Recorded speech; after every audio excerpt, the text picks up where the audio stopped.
y'all got? All right, here's a good question. I like this one.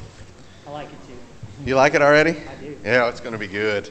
It's going to be good. And I'm going to add to it a little bit. So if this is your question and I'm not reading it exactly correct, it's because I'm wanting to add to it. It says, when Judgment Day comes and there are newborn babies, and I'm going to add to that aborted babies, babies that die in car accidents, babies that are born with diseases, what will happen to them? Will they go to heaven or will they go to hell?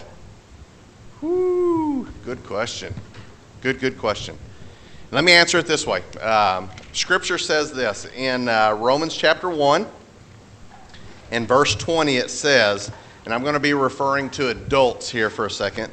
It says, for since the creation of the world, God's invisible qualities, those that are his eternal power and divine nature, have been clearly seen, being understood from what has been made, so that men are without excuse.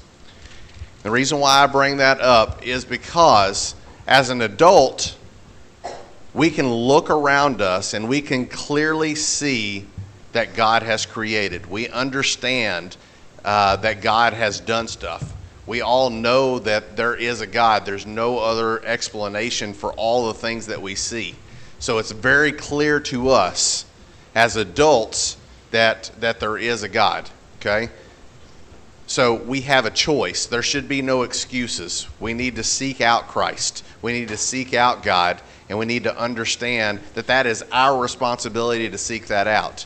But as children, as babies, here's what this says as well. Back in Isaiah chapter 7, it says this.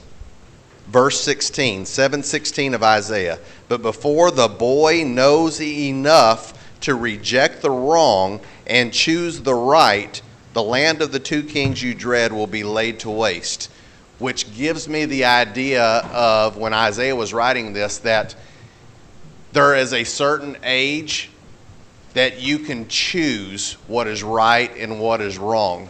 And at that point in time, then you are held responsible for following Christ. So my answer to the question of what happens to babies, what happens to aborted babies, what happens to when salvation comes, when the rapture comes, what happens to babies?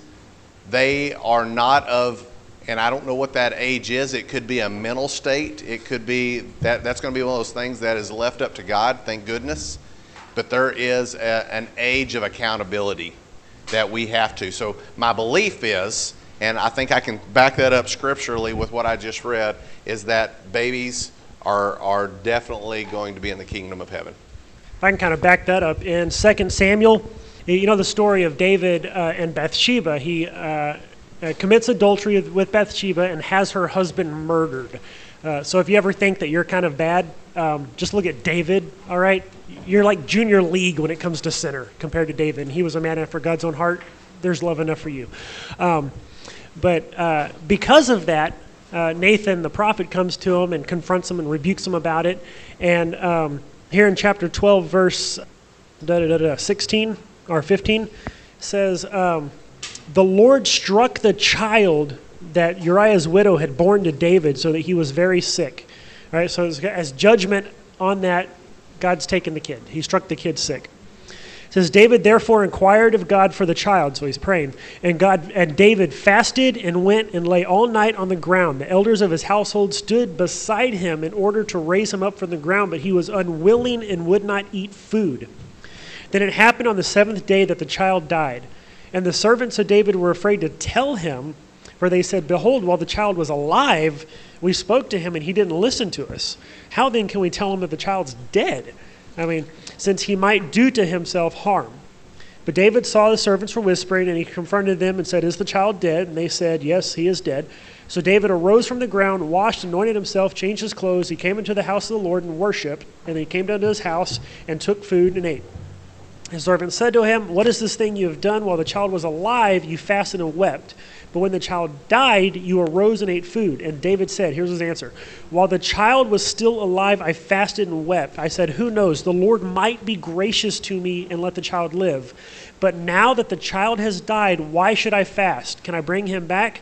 No, but I will go to him." And so here's David, man of God, man after God's own heart, saying, you know what?